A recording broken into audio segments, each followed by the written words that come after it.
저는 여러분과 함께 히브리서 11장 24절에서 26절까지 말씀을 갖고 세 번째 믿음이라고 하는 시간 나누도록 하겠습니다. 함께 주의 말씀을 큰 소리로 함께 읽습니다.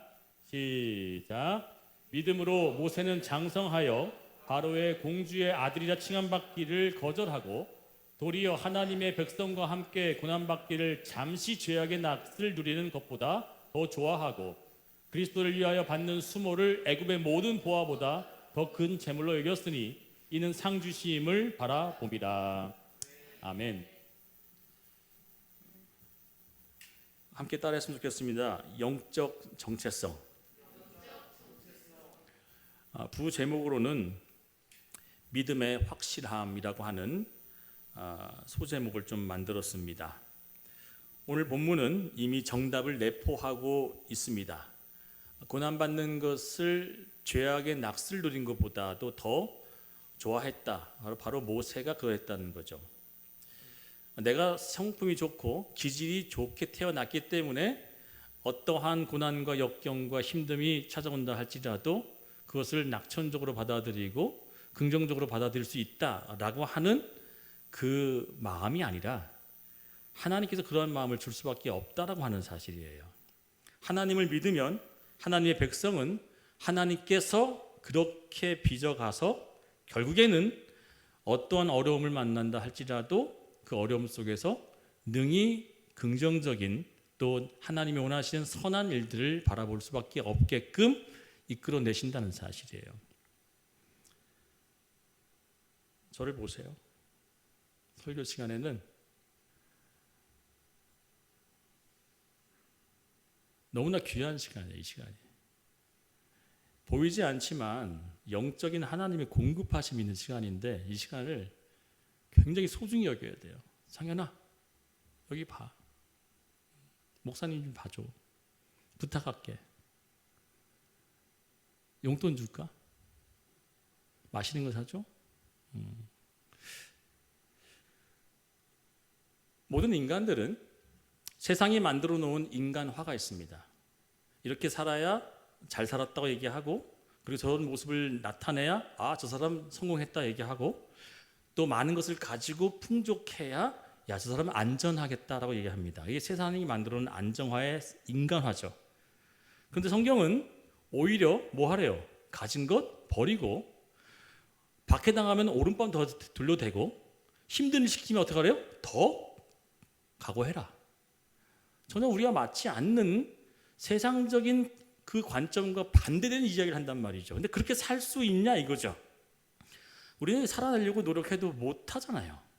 아니요, 안 되는 것을 인정할 그 순간에 결국에 우리는 누굴 의지하냐면 하나님을 붙잡을 수밖에 없죠. 하나님, 나는 안 되네요. 목사라고 하면서도 어떻게 그 삶을 살아내기 너무나 힘듭니까? 라고 하는 절규가 제 안에 일어남으로 말미암아 그 절규 속에 하나님께서 그래 너는 안 되는 존재잖아. 그러니 내가 도와줄게 라고 하는 하나님의 개입이 필요한 존재인 것을 인정할 때 비로소 진짜 참 인간의 모습을 발견하게 된다는 사실이에요. 여러분 이것은 저와 여러분이 마치 그냥 고개를 끄덕이면서 동조하는 것으로 머무는 것이 아니라 하나님의 백성들은 처음부터 부르실 때 하나님 앞에 거룩되고 참되고 올바르게 살 수밖에 없는 존재로 만들었지만 우리의 근본 자체에 죄성이라고 하는 것이 발동하여 사탄의 유혹에 빠져서 죄악을 저지를 수밖에 없는 그 악한 성을 내가 꽁꽁 숨겨놓는다 할지라도 그것은 내 안에 이미 존재하는 것을 부인할 수 없다는 거죠.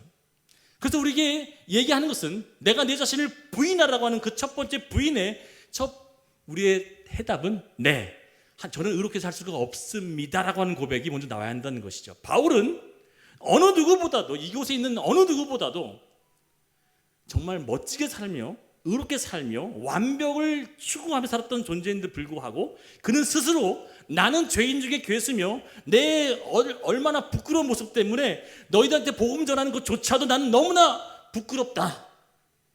여러분 제가 그냥 입 밖으로만 이야기하는 것이 아니라 매 순간순간마다 이 자리에 설 때 얼마나 두렵고 떨리는지 몰라요. 내가 과연 자격이 있을까?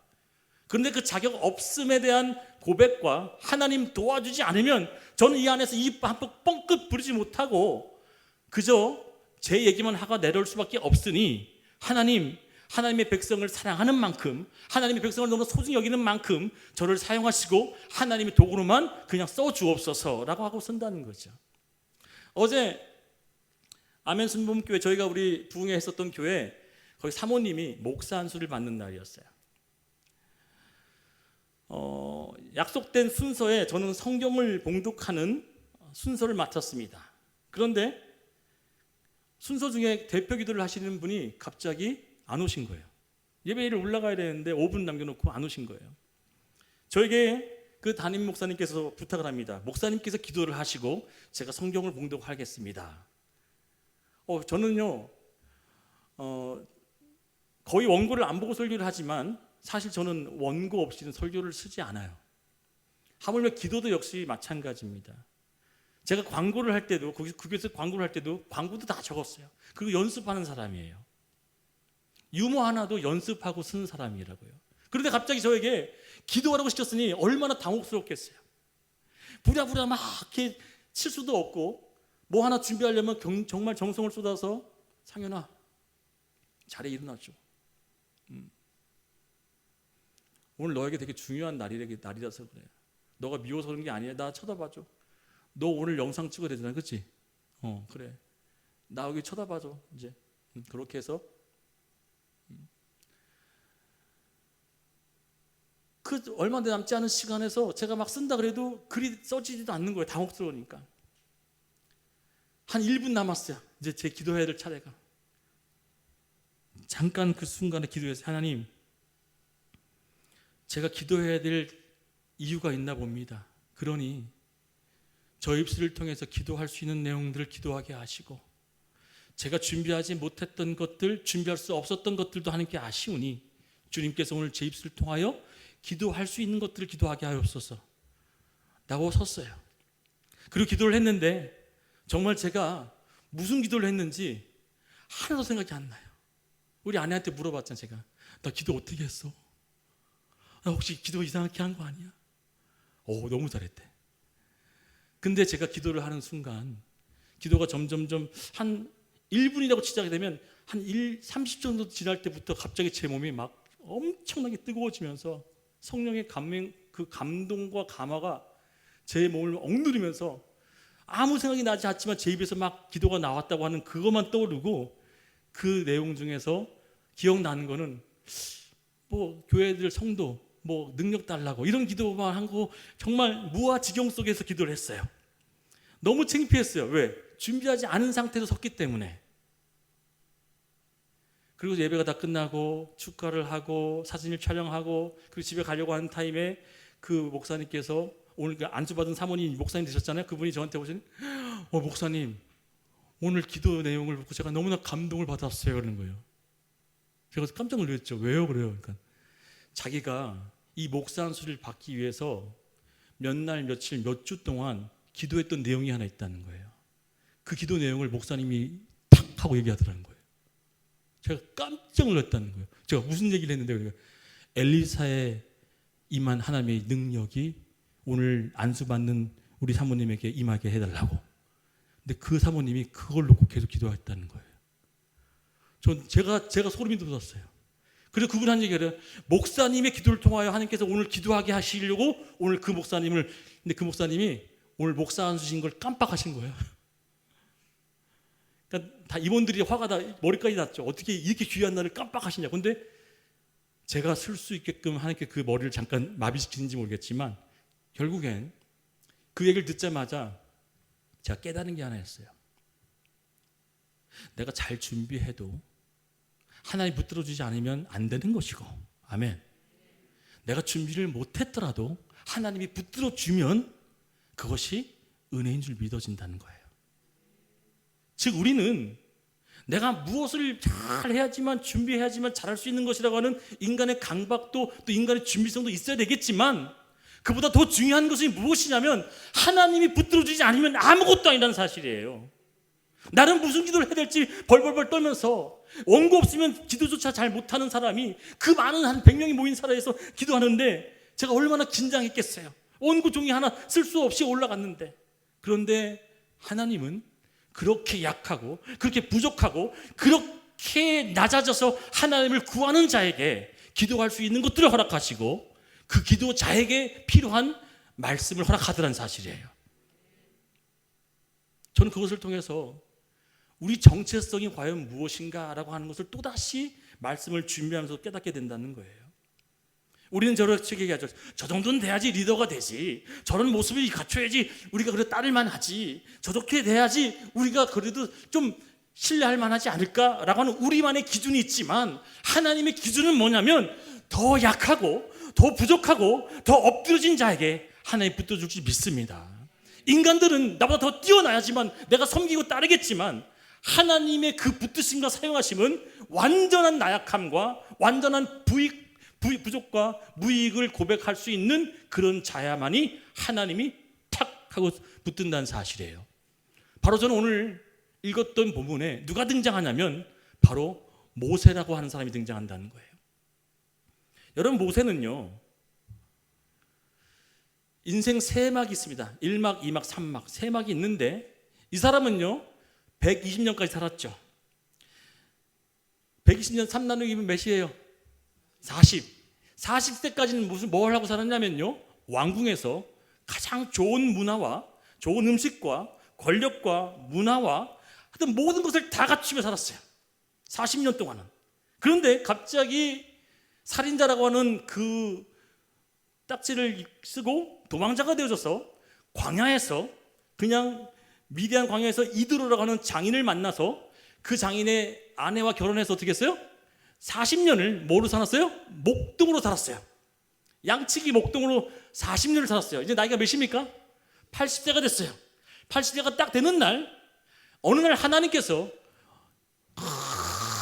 큰 넓은 들판에서 한 떨기나무가 타는데 불이 붙지 않는 거예요. 이상하다 싶어서 가까이 갔더니 모세야 라고 부르는 거야. 그 음성 속에서 서서 그 하나님의 명령을 받아 나머지 죽기까지 80에서부터 40년까지 뭐로 살았냐면 하나님의 붙들린 사람으로 살았다는 사실이에요.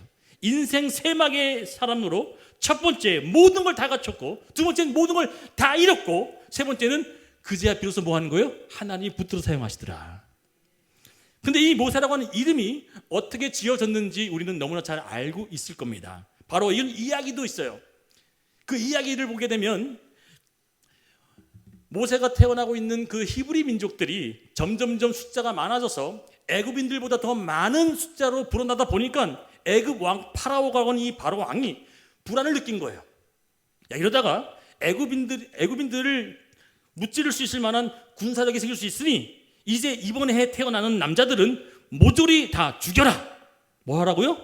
이번 해에 태어나는 남자애들은 모조리 다 죽여라 라고 하면서 은밀히 그 애굽 산파들한테 정보를 싹 흘려요. 애를 받다가 그 애를요 어디다 죽이라고 하는지 성경은 명확하게 얘기합니다. 그 성경은 어떻게 얘기하느냐, 어떻게 죽이라고 했을까요? 뭐 칼로 찔러 죽여라, 목 졸라 죽여라, 이게 아니에요. 성경은 그 태어나는 아이들을 다 죽이라고 했는데 어떻게 죽이라고 했느냐? 나일강에 어떻게 하라? 빠뜨려 죽여라 그랬어요. 여러분, 성경에 나옵니다. 어떻게 하라고요? 나일강에 빠뜨려 죽여라. 그래서 그 해에 태어났던 모세의 모든 또래 남자들은, 모세 말고는 한 명도 있어요, 없어요? 없는 거예요. 모세가 유일한 그 또래의 유일한 남자이며, 여자아이는 죽이지 말라 그랬고요, 남자아이만 다 죽이라 그랬는데 태어났던 모든 남자들은 다 강에 빠뜨려 죽였어요. 그런데 이 엄마가 자기 아들을 너무나 사랑한지라 그 아들을 숨기다 못해서 이제는 점점점 커가니까 그 울음소리도 커지고 몸짓도 커지니까 숨길 수 없으니까 이 엄마가 하다못해 죽일 수는 없으니, 그래 좋아, 갈대나무에 석청을 발라가지고 그 배를 어디다 띄웠다? 나일강에다 띄웠어요. 그 죽을 수밖에 없는 나일강에 영적인 의미가 담겨 있으니까 잘 들어보시란 말이야. 그 영적인 그 죽음의 강에 그 아이를 탁 하고 띄웠어요. 그 강은 어떤 강이었다고요? 그 또래의 모든 남자가 죽은 강이었단 말이에요. 그 강에 그 남자아이를 탁 띄웠는데, 그 띄우게 된 사건이 그 엄마의 마음이 아니라 하나님의 계획하심이 있음으로 말미암아, 아멘, 하나님의 계획하심과 하나님의 뜻이 있었기에 그 엄마의 마음을 감동시켜 그 아이를 흘려보낼 때 아주 기가 막힌 타이밍에, 절묘한 타이밍에, 그 아이가 떠내려오는 그 타이밍에 애굽 공주 목욕을 하러 탁 나왔는데 그 바구니가 하나가 싹 지나가는 거예요. 진짜 몇 분만 늦게 나왔거나 빨리 나왔으면 어떻게 했어요? 못 보고 지나쳐버린 거예요. 그 아이도 똑같이 그 바구니는 빠져 죽든지 악어밥이 됐든지 어떻게 됐겠죠. 그런데 정확한 타이밍에 하나님의 계획하심과 하나님의 섭리 안에 그 애굽 공주가 목욕을 하러 탁 나왔는데 한 바구니가 떠내려오는 거예요. 하인에게 시켜가지고 그 바구니를 주워와봐라. 그 바구니를 열어봤더니 그 안에는 모세라고 하는 한 아기가 있었어요. 근데 그때까지는 이 아이의 이름이 모세 아니야. 이름이 없었습니다. 이름을 지어줄 수 없었어요. 왜요? 언제 죽을지 모르기 때문에 이름을 지어줄 수 없었던 상황이었어요. 근데 이 애굽 바로의 그 딸이 그 바구니를 딱 발견하고 그 아이를 안자마자 이름을 지어주는데 그 이름을 뭐라고 지어줬느냐? 바로 모세라고 지었다는 거예요. 그 이름의 모세의 뜻이 무엇이냐? 바로 물에서 건져냈다라고 하는 뜻입니다. 즉 그 물은 어떤 물이었어요? 그 당시 때 사망의 물이었고 그 사망의 물에서 뭐 한 것이에요? 살리셨다는 사실이에요. 그 이름에 담겨있는 뜻은 뭐냐면 사망에서 건져낸 자라는 뜻이죠. 이 모세는 결국은 사망에서 살았고 모두 다 죽을 수밖에 없었던 그 물에서 그가 유일하게 살아났음으로 말미암아 이제부터 하나님의 놀라우신 뜻이 내포되어 있다고 하는 이 사실을 우리는 시작하고 알고 이 말씀을 드려야 한다는 사실이에요. 볼까요? 그 아기가 자람의 바로의 딸에게 데려가니 그가 그의 아들이 되니라. 그가 그의 이름을 모세라 하여 이르되 이는 내가 그를 어려서 물에서 건져내었습니다. 바로 사망, 누구도 다 죽을 수밖에 없었던 그 당시에 살 수 없었던 그 물.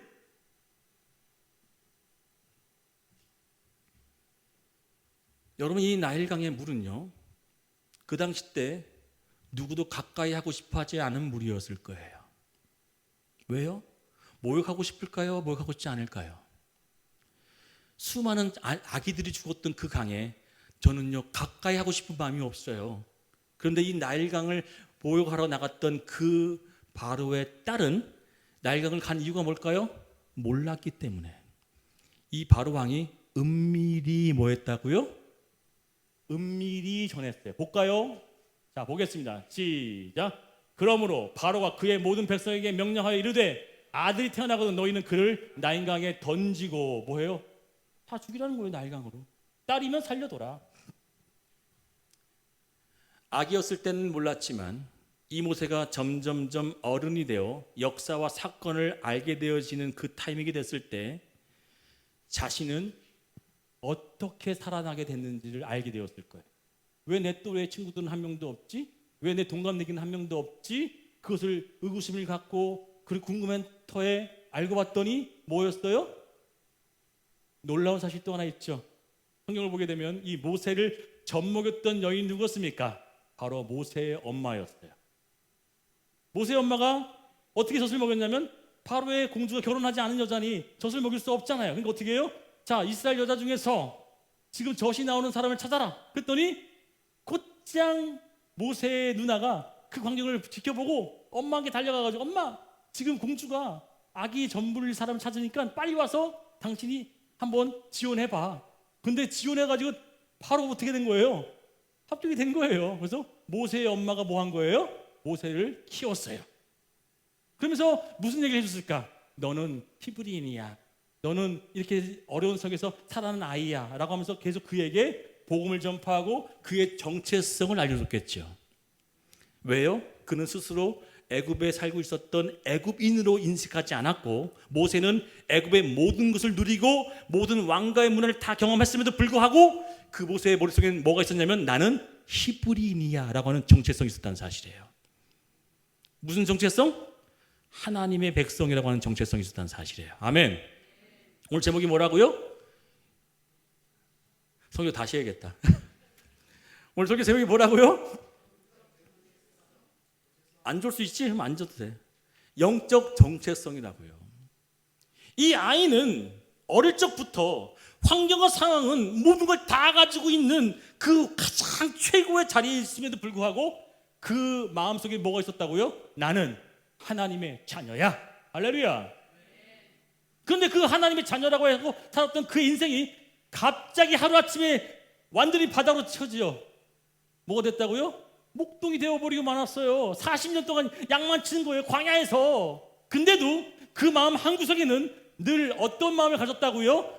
따라합니다. 나는 하나님의 자녀야 라고 하는 정체성을 단 한 번도 잃어버리지 않고 살았다는 사실이에요. 그래서 하나님께서 처음에 나타났을 때 그에게 뭐라고 부르냐면 모세야 모세야 라고 하면서 나는 너의 뭐라고 했어요? 나는 너의 하나님이다. 할렐루야. 즉 모세는 가장 높은 곳에 살았든 가장 낮은 곳에 살았든 그의 영적 정체성 속에 뭐가 있었다고요? 나는 하나님의 자녀야 라고 하는 이 믿음이 있었다는 사실이에요. 과연 우리에게는 이 믿음의 영적 정체성이 있으신지를 저는 묻고 싶다는 겁니다. 여러분, 모세의 정체성은요, 물에서 건져냈다라고 하는 이 이름 자체만 봐도 하나님이 계획하여 그 여인에게 이 공주의 입술을 통해서 생각을 통해서 하나님은 뭐 하신 거예요? 이름 자체도 하나님을 의미하기 위해서 모세라고 질 수밖에 없는 환경을 만들고 상황을 만들어서 그 이름을 지어지게 됐지만 이 모세는 이름을 부를 때마다 어릴 때부터 모세야 놀자, 모세야 거기 가자, 모세야 밥 먹어 그 이름을 들을 때마다 그 모세의 이름 속에 항상 뭘 기억하게 된 거예요? 나는 죽음에서 뭐 했다고요? 살아났구나. 할렐루야. 여러분과 저는 다 어떤 존재입니까? 죽음에서 살아난 존재임을 믿으시길 축원드리겠습니다. 아멘. 아멘 아니에요? 누구누구 성도님, 누구누구 집사님, 누구누구 권사님, 누구누구 목사님, 이 뭐라고 붙여지는 하나님의 성도에 있는 거룩한 이름은 뭐라고 불려지는 것이 항상 내포되어 있느냐면 당신은 하나님이 붙잡은 사람입니다 라고 한다는 사실이 그 안에 있다는 사실이에요. 사랑하는 여러분, 이러한 영적 법칙이 현재 우리가 살고 있는 현세에서도 일어나고 주어지고 있지만 최종적으로 도착해야 될 최종 지점은 우리는 어디죠? 천국이죠. 천국까지 하나님께서 우리를 살리시고 인도하신다고 하는 그 사실이 바로 어디에 등장하느냐? 모세의 마지막 죽음을 보게 되면 우리의 삶이 똑같이 나타나는 거예요. 너희는 다시는 죽음을 보지 아니하고 뭐 한다 그랬어요? 내가 부를 때 너희는 들려 올라간다 그랬죠.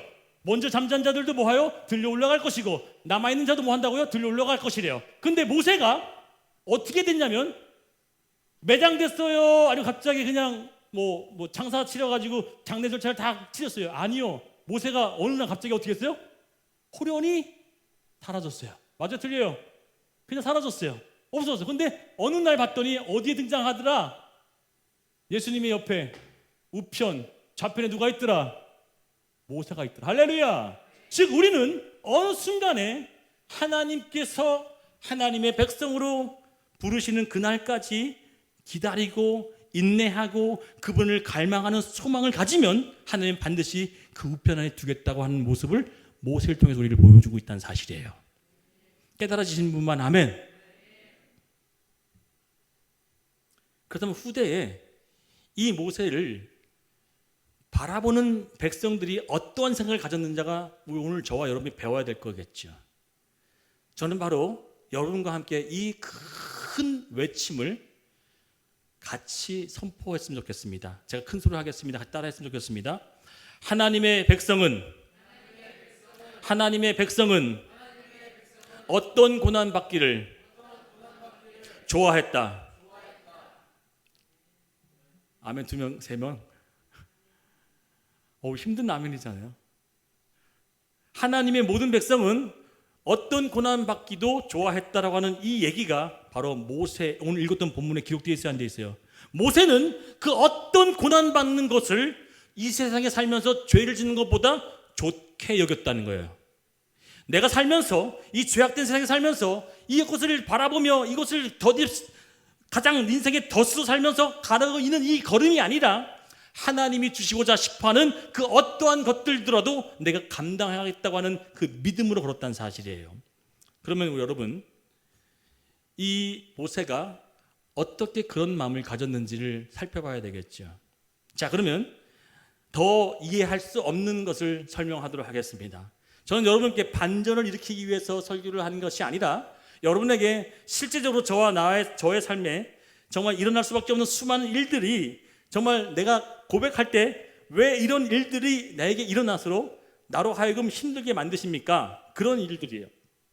자, 하나님은 모세를 통해서 가장 낮은 자의 자리로 앉히시고, 그리고 그 낮은 자리의 자리에서도 하나님이 이 사람이 정말 자신을 온전히 따르고 섬기고 있는지를 보기 위해서 그를 불렀죠. 근데 이 모세는 알겠습니다, 내가 따를게요 라고 하는 그 순간부터 마지막 그 인생이 종착을 딱 되어지는 120살 때까지 그는 한 번도 두려워하지 않았던 것이 있어요.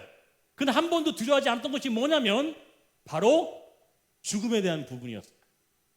자기는 죽기를 두려워하지 않았다고 하는 그 사실은 뭐냐면 바로 앞에 나가서도 그냥 떠들어댔고 내 목을 칠 거면 쳐 라고 하면서 그에게 뭘 퍼부었어요? 저주와 징계를 퍼부었어요. 몇 번이나? 자그마치 10번이나. 여러분, 왕 앞에 나가가지고 저주를 퍼붓는데 그냥 내비둘 왕이 어디 있겠어요? 근데도 뭐 한 거예요? 그냥 참고, 그리고 예전에 왕가에 살던 사람인 걸 알기 때문에 한 봐준 거야 계속 사실은. 근데 이 모세는 그래 죽이면 죽여 라고 하면서 담대하게 죽음조차 겁내지 않은 채 그 모든 일들을 그가 수행했다는 사실이죠. 그런데 이 모세 앞에 하나님이 뭐라고 얘기를 하셨냐면, 상현아 일어나 주라.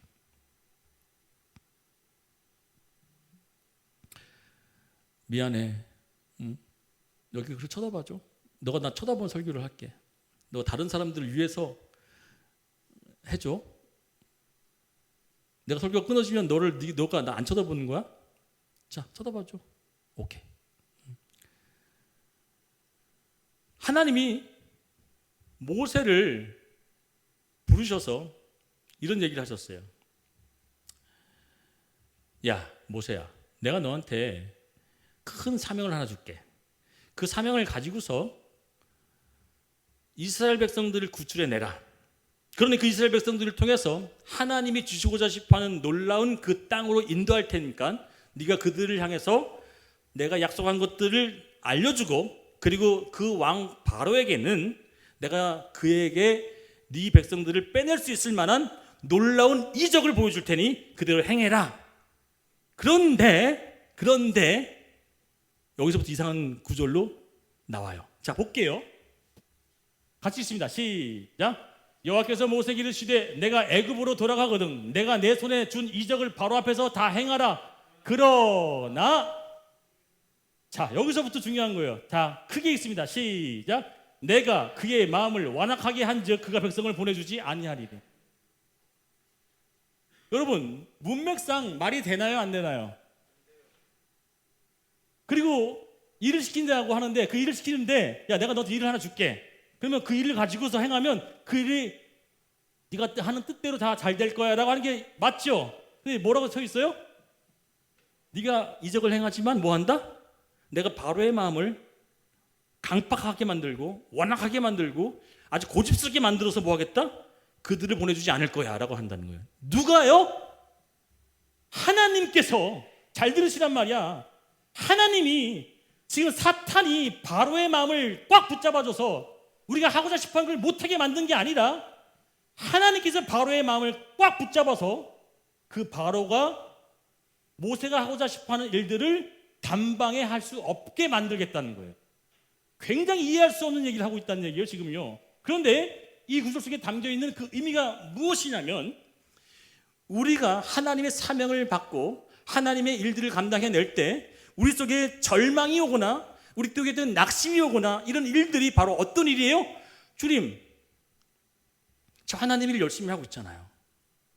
제가 얼마나 진짜 성실하게 밤낮을 쉬지 않고 하나님의 일들을 전무하며 살았습니까? 그런데도 어떻게 이렇게 어려운 일들, 힘든 일들, 고난과 역경을 주십니까? 라고 하는 이야기를 하고 있는 거예요.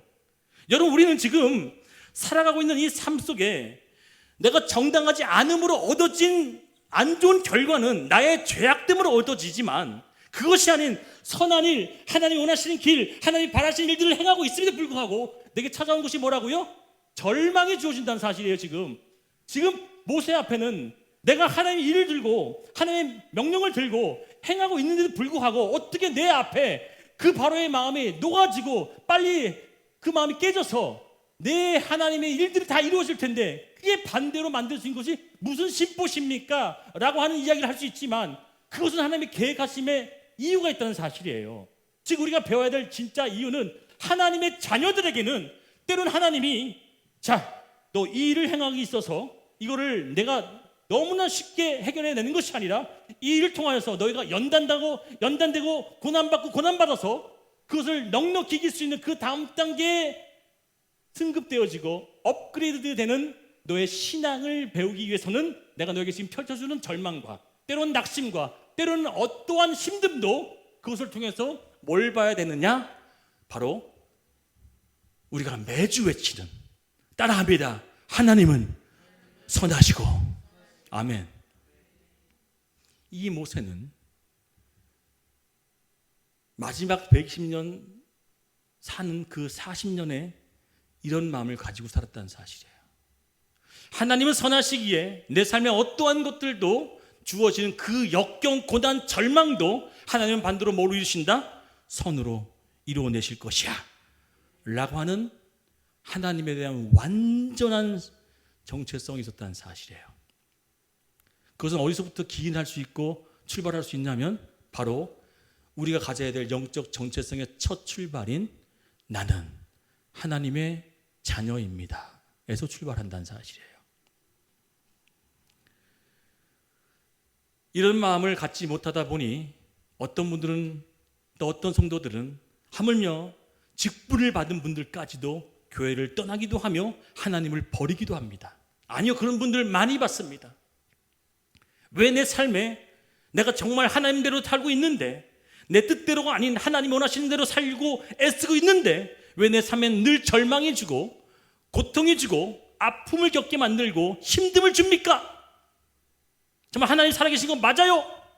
라고 하면서 이런 불평 아닌 불평을 쏟아내어지면서 결국엔 내 안에 분노와 또한 섭섭함과 때때로는 아쉬움으로 하나님 앞에 대했던 우리 모습은 결국엔 우리 마음속에 뭐가 없냐면 하나님이 나를 자녀 삼으셨다고 하는 이 완전한 진리가 흔들려 버렸다는 사실이에요. 성경은 초지일관, 창세기서부터 요한계시록까지 성경은 초지일관, 너의 일어난 모든 절망과 너의 일어난 모든 삶의 힘듦은 다 내가 계획하고 내가 행했다고 기록하고 있다는 사실이에요. 다른 말로 무엇을 의미하냐입니까? 내가 허락했다는 거죠. 허락했다고 한다면 우리는 무엇을 알고 믿어야 될까요? 반드시 그 허락 속에는 하나님의 선하심으로 나타날 날이 온다는 사실이에요. 마태복음 10장 29절에 참새 2마리가 한 아사리온에 팔리지 않느냐, 그러나 너의 아버지께서 허락하지 아니하시면 그 하나도 땅에 떨어지지 아니하리라. 하나님이 허락하지 않으면 하물며 그 참새 한 마리도 땅에 떨어지지 않게 만드는 하나님의 섭리와 계획하시 있다면 선한 것은 선한 대로 감사하며, 아멘. 다시 따라합니다. 선한 것은 선한 대로 감사하며 악한 것은 선으로 바꾸실 것을 감사합니다. 선한 것은 선한 대로 감사하고 악한 것은 선으로 바꾸실 것이기에 감사한다고 하는 이 사실이 바로 저와 여러분 앞에 있어야 할 줄 믿습니다. 내게 주어질 절망은 장차 올 소망을 위함이라고 하는 사실을 믿을 수 있는 가장 소중한 영적 정체성은 버린 것 같고 나를 외면한 것 같았던 80년의 시간, 이 모세에게는 어떻게 버려졌어요? 히브리 민족으로 살아야 될 그 아픔에서 혼자 살았지만 얼마나 정말 외로웠겠고 힘들었겠어요. 그 40년의 삶, 또 마치 나를 잊어버리고 버린 듯한 40년을 해서 80년, 그런데 하나님께서 뭐 하셨다고? 그를 부르셨을 때 그는 확실히 믿었어요. 아, 여전히 나를 뭐 하신다? 나를 사랑하시고 나를 붙드시고 나를 잊지 않으셨구나라고 하는 이 사실을 모세는 알고 있었다는 사실이에요. 로마서 5장 1절 4절을 다 같이 큰 목소리로 함께 읽습니다. 시작. 우리가 믿음으로 하심을 받았으니 우리 주 예수 그리스도로 말미암아 하나님과 화평을 누리자. 또한 그로 말미암아 우리가 믿음으로 서 있는 이 은혜에 들어감을 얻었으며 하나님의 영광을 바라고 즐거워하느니라. 다만 이뿐 아니라 우리가 환난 중에도 즐거워하나니 이는 환난은 인내를, 인내는 연단은, 연단을 소망을 이루는 줄 알미로다. 아멘. 환난은 반드시 나중에 뭐가 온다고요? 소망으로 이루어진다고요. 아멘. 즉 그러면 우리는 중간에 거 다 잘라볼게요. 뭐 인내, 연단 다, 뭐 연단이라는 얘기는 시련, 우리를 단련, 우리의 끈기는 거예요. 근데 다 잃어봅시다. 환난, 그다음에 뭐만 이루면 돼요? 환난은 뭘 이룬다고요? 소망을 이룬다고. 할렐루야. 우리의 주어진 지금 환난, 어떤 분은 몸이 아파서 지금 환난을 겪을 수 있고요. 어떤 분들은 경제적인 어려움, 어떤 분들은 정신적인 부분, 어떤 인간관계 부분, 다 환난과 역경이 있을 겁니다. 근데 그 역경을 주신 이유는 그 안에서 뭘 이루라고요? 소망을 이루내라고 우리에게 계속 우리에게 사인하고 있다는 사실이에요. 내 자녀야, 내 아들아, 이 연단, 이 힘듦, 이 고난은 너희가 가져야 될 것은 소망밖에 없으니 내가 그 소망을 반드시 이뤄낼 테니 나를 끝까지 의지하고 믿어라 그랬어요. 여러분, 하나님께서 우리에게 어떠한 믿음을 가지시길 원하냐면 오늘 부제목으로 믿음의 확실함이라고 하는 이 말이 어디에 기록되어 있냐면 바로 베드로전서 1장에 적혀 있어요. 같이 읽습니다. 시작. 너희는 말세에 나타내기로 예배하신 구원을 얻기 위하여 믿음으로 말미암아 하나님의 능력으로 보호하심을 받았느니라. 아멘. 우리가 보호하심을 받았대요. 말세에 나타나기로 하는 뭐 때문에? 구원을 이루어내기 위해서 믿음으로 하나님의 능력으로 보호하심을 받았다. 6절 시작. 그러므로 너희가 이제 여러 가지 시험으로 말미암아 잠깐, 여기 봐도 이 잠깐이 화살을 딱 쏘면 화살이 슉 지나가는 그 시간을 잠깐, 찰나래, 잠깐 근심하지 않을 수 없으나 오히려 뭐 하래요? 기뻐하래요. 지금 주어진 어려움, 지금 당하고 있는 힘듦, 지금 겪고 있는 어떤 고통, 그걸 하나님 앞에 영적 정체성을 가진 사람들은 이건 나에게 기쁜 일이 주어질 사인이구나라고 본다는 사실이에요. 믿음의 세 번째 시간이 뭐라고요? 내게 주어진 어려움을 힘듦으로 불평이 아니라 이것은 내게 주어질 하나님의 놀라운 축복의 준비 단계구나 라고 본다는 사실이에요. 그 다음에 같이 읽습니다. 시작. 너의 믿음의 확실함은 오늘 부제목이었죠. 너의 믿음한 그 확실함, 그 믿음이 흔들리지 않는 그 확실함은 같이 읽습니다. 시작. 불로 연단하여도 없어질 금보다 더 귀하여 예수 그리스도께서 나타났을 때에 칭찬과 영광과 존귀를 얻게 할 것이라. 아멘. 즉 우리에게 주어질 하나님께서 허락하신 이 모든 것, 이 허락하신 모든 것은 여러분 좋은 일만이 아니죠. 나쁜 일에도 하나님 앞에 우리는 하나님의 계획하심으로 보실 수 있는 영적 정체성이 있어야 한다는 사실이에요.